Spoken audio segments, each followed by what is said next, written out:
गोकुळ सोबत गोकुल. लाखो भाविकांचे श्रद्धास्थान असलेल्या श्री क्षेत्र आदमापूर येथील सद्गुरू बाळमामांच्या वार्षिक भंडारा उत्सवाच्या पूर्वतयारीला मोठ्या उत्साहात सुरुवात झाली. या भव्य सोहळ्यानिमित्त मंदिर परिसराची स्वच्छता आणि नियोजनासाठी 3 मार्च ते 6 मार्च 2026 या कालावधीत मंदिर दर्शनासाठी बंद ठेवण्याचा निर्णय प्रशासनाने घेतला आहे. मुख्य मंदिर गाभारा, अन्नछत्र, भक्तनिवास आणि देणगी विभागाची संपूर्ण स्वच्छता व दुरुस्तीची कामे या काळात पूर्ण केली जाणार आहेत. मुंबई, अर्नाळा आणि शिंदे येथून झालेल्या विशेष टीमद्वारे साफसफाईचे काम हाती घेण्यात आले. यावेळी मशीनची पूजा करून कामाचा शुभारंभ करण्यात आला. याप्रसंगी मंदिराचे पुजारी विठ्ठलदादा मुरारी, सुरक्षा रक्षक सुपरवायझर संभाजी पवार, मदन पाटील, संजय माने, स्वच्छता टीमचे प्रमुख राजेश कांबळे आणि अनेक सेवेकरी उपस्थित होते.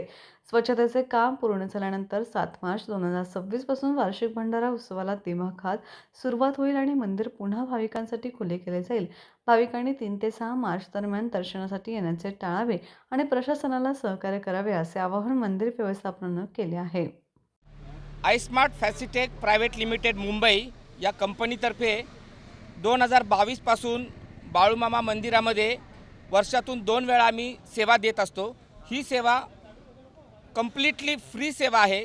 सेवाभावानं आम्ही काम करत असतो. एक 10-12 लोक प्रत्येक वेळी आम्ही घेऊन येत असतो. सगळ्या प्रकारचे मशीन्स, केमिकल्स घेऊन येऊन हे मंदिर पूर्णपणे साफ करण्याचा प्रयत्न आम्ही करत असतो. हे 2022 पासून आम्ही करत आहे. इथून पुढे जोपर्यंत आम्हाला देव बुद्धी देईल तोपर्यंत आम्ही करणार आहे. सद्गुरू बाळोमा देवालय आदमापूर भंडारा यात्रा 2026 भंडारा यात्रेच्या सफाई कामी 3/3/2026 पासून 6/3/2026 मंदिर हे सफाई कामी बंद राहणार आहे. तरी भाविकांनी यासाठी सहकार्य करायचे आहे. 7 तारखेपासून मंदिर पूर्ववत सुरू करण्यात येईल. 9 तारखेपासून भंडारा यात्रा सुरू होईल. तरी मंदिर प्रशासनास सहकार्य करावे हीच विनंती बाळोमा देवालय आदमापूर. बाळूमामाच्या नावाने